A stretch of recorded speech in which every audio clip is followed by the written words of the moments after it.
രാജസ്ഥാൻ ടീമിൻ്റെ അടുത്തൊരു മാച്ച് വന്നെത്തിയിരിക്കുകയാണ്. ഇന്ന് രാജസ്ഥാനും ലക്നൌവും തമ്മിലാണ് മത്സരം നടക്കുന്നത്. വാശിയേറിയ ഒരു പോരാട്ടമായിരിക്കും ഇന്ന് നടക്കാൻ പോകുന്നത്. അപ്പോൾ ഇന്നത്തെ രാജസ്ഥാൻ ലക്നൗ മാച്ചിനെ കുറിച്ചാണ് നമ്മൾ ഈ ഒരു വീഡിയോയിൽ നോക്കുന്നത്.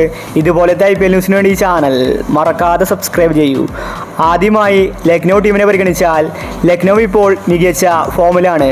കഴിഞ്ഞ മത്സരത്തിൽ സ്റ്റോയിനിസ് വെടിക്കെട്ട് സെഞ്ചുറിയാണ് അടിച്ചിട്ടുണ്ടായിരുന്നത്. CSK ടീമിനെ തോൽപ്പിച്ചാണ് ലക്നൗ വരുന്നത്. അതുകൊണ്ട് ലക്നൗ ടീമിനെ ഇന്ന് പേടിച്ചേ മതിയാവൂ. ഫോമായാൽ പിന്നെ അവരെ പിടിച്ചു കെട്ടാൻ എളുപ്പമല്ല. ലക്നൗ ടീമിൻ്റെ ഓപ്പണേഴ്സാണ് ഫോം ഔട്ട്. ഡീകോക്കും രാഹുലും ഫോമായാൽ പിന്നെ ലക്നൗവിനെ പിടിച്ചു കെട്ടാൻ എളുപ്പമല്ല. അപ്പോൾ ഇന്നത്തെ ലക്നൗവിൻ്റെ പ്ലേയിങ് 11 നോക്കാം. Rahul, de Kock, Stoinis, Hooda, Nicholas Pooran, Dhoni, Krunal Pandya, Mohsin Khan, Thakur, Bishnoi, Henry. ഇനി രാജസ്ഥാൻ ടീമിനെ പരിഗണിച്ചാൽ രാജസ്ഥാൻ ഇപ്രാവശ്യം രണ്ടും കൽപ്പിച്ചാണ് വന്നിരിക്കുന്നത്. അവർക്ക് ടേബിൾ ടോപ്പർ ആകണം. ഒരു കാരണവശാലും അത് വിട്ടുകൊടുക്കാൻ രാജസ്ഥാൻ ഒരുക്കമല്ല. ഇപ്പോഴിതാ രാജസ്ഥാൻ ടീമിൽ പുതിയൊരു താരം വന്നെത്തിയിരിക്കുകയാണ്. അത് മറ്റാരുമല്ല, നാദിര ബർഗറാണ്. അദ്ദേഹത്തെ ഇന്ന് ഇമ്പാക്റ്റ് പ്ലെയർ ആക്കിയിട്ട് രാജസ്ഥാൻ ഇറക്കുമെന്നാണ് അറിയാൻ സാധിക്കുന്നത്.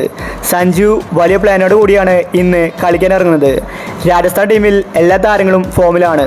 ഇനി രാജസ്ഥാനെ പിടിച്ചു കെട്ടാൻ എളുപ്പമല്ല. കഴിഞ്ഞ മത്സരത്തിൽ മുംബൈ ടീമിനെ തോൽപ്പിച്ചാണ് രാജസ്ഥാൻ വരുന്നത്. അതുകൊണ്ട് വിജയ സാധ്യത കൂടുതൽ രാജസ്ഥാന് തന്നെയാണ്. ഇതുവരെ ഒരു മാച്ചിൽ മാത്രമേ രാജസ്ഥാൻ തോറ്റിട്ടുള്ളൂ. അതുകൊണ്ട് ഇന്ന് ഓപ്പണേഴ്സ് ഫോമായാൽ രാജസ്ഥാൻ ടീമിനെ പിടിച്ചു കെട്ടാൻ എളുപ്പമല്ല. ജയ്സ്വാൾ കഴിഞ്ഞ മത്സരത്തിൽ സെഞ്ചുറി അടിച്ചിട്ടുണ്ടായിരുന്നു. അപ്പോൾ ഇന്നത്തെ രാജസ്ഥാൻ്റെ പ്ലേയിങ് 11 നോക്കാം.